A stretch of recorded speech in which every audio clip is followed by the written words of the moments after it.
We got married in 2015 in the month of November.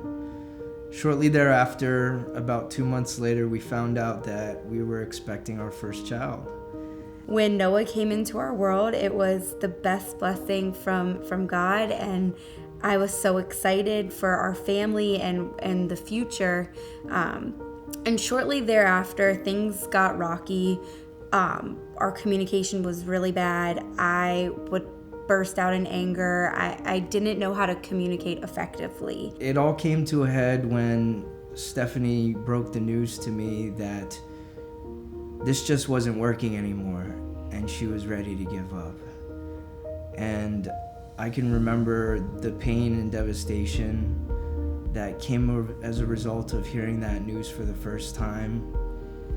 It really came completely unexpected for me, and it seemed like my hopes and dreams for our future as a family had been shattered. And one of my spiritual mentors shared with me that Live the Life was hosting an event called Hope Weekend. I was totally cold to any idea of reconciliation. And Henry pleaded with me. I remember him calling me and saying that there was the Hope Weekend through Live the Life, and it was for couples in crisis. And I remember telling him, we're not in crisis, we're over. Henry called me the next day and begged me to please go that weekend to the Hope Weekend.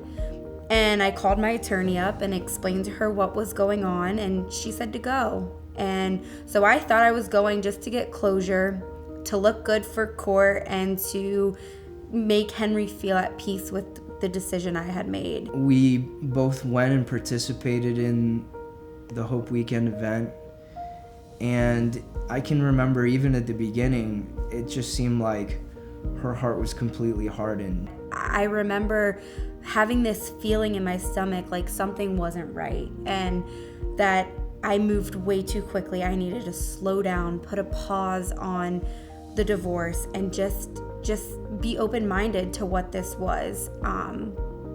And I remember a specific activity that we had to do, which was our genealogy. And I remember looking back and seeing a family history of dysfunction, of divorce, of just sadness, and I didn't want that for my life. I didn't know how to get to the other side at that moment, but I knew that what I was doing was wrong. The tools that we were given, at first I thought were a joke, that they weren't going to save my marriage, but it was the exact thing that our marriage needed. And when we did those daily temperature readings, really having a safe space to connect emotionally and to learn how to express what we were feeling was a saving grace for our marriage. And if it weren't for the Hope Weekend falling at that exact time, and for Live the Life, I have no idea where our marriage would be today. And I'm so grateful that now we have the opportunity to continue to grow into each other and to utilize the tools that we were given.